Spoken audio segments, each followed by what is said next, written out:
Were you all excited to put new door seals in and your nice closing doors that leaked? And then all of a sudden, your doors do this.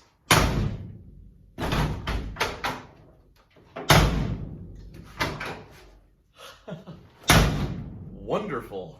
Let's see if we can make our doors close with new door seals. First trick I'm gonna try is busting off the old heat gun here.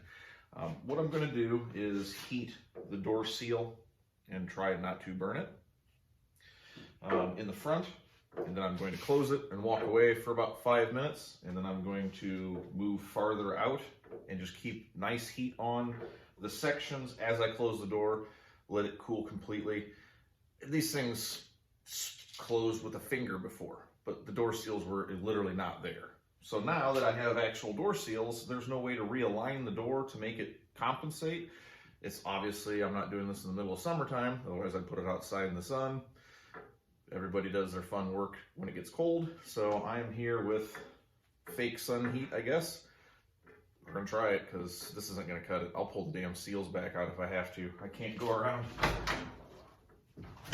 slamming a door like that on one of my projects. So this is gonna work, or it's gonna get more drastic after this step. Let's see if this does the trick. And for the truck's sake, I hope it does.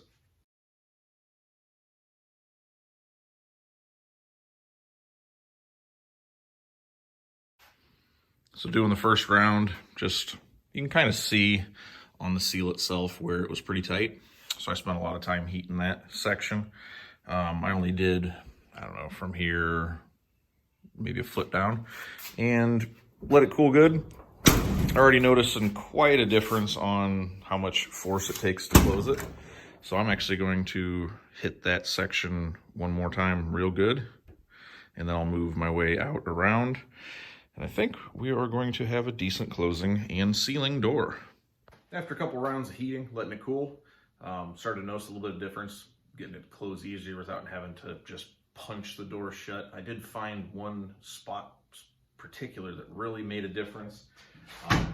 Up in this top corner, it is like probably where they join the two seals together. It seems like it's at least twice as thick as everywhere else. So I spent a lot of time really heating that up aggressively, shutting it, and then I'd actually push on the top of the door and hold it there for a minute or two.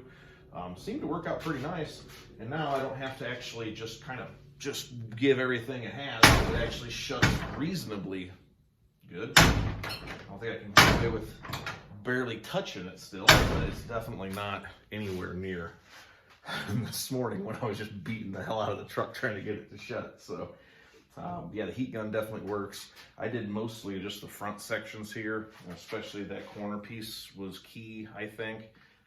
It does kind of try to push, kind of as a bowed area, kind of rounded. It actually tries to push that seal backwards as the door closes. I put a little bit of Seal Glide. Let me see if I got that.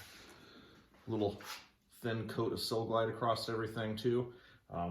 Just real thin, so when that thing does actually try to have any friction or whatever, it helps it slide a little easier. I love this stuff. Seems to work pretty good. I can be happy with this and not feel like you're gonna have to rip the door handle off to try to get the door to shut. Passengers don't need to deal with that, so I'm pretty happy. That's about as good as you're gonna get with the reproduction seal on these things. Yeah, and if you don't have access to your heat gun or don't have one, steal a girlfriend or wife's hair dryer. They work pretty good too. So anyways, thanks for watching. Hopefully that guys helps it out a little bit. It's going to keep getting better and better, I'm sure. The more it's used, the more that it sits, the warmer it gets, that kind of stuff. But for now, when it's kind of cold weather, it's an easy trick so you don't just break your windows trying to close this darn thing so hard. But thanks for watching. Until next time, have a good one.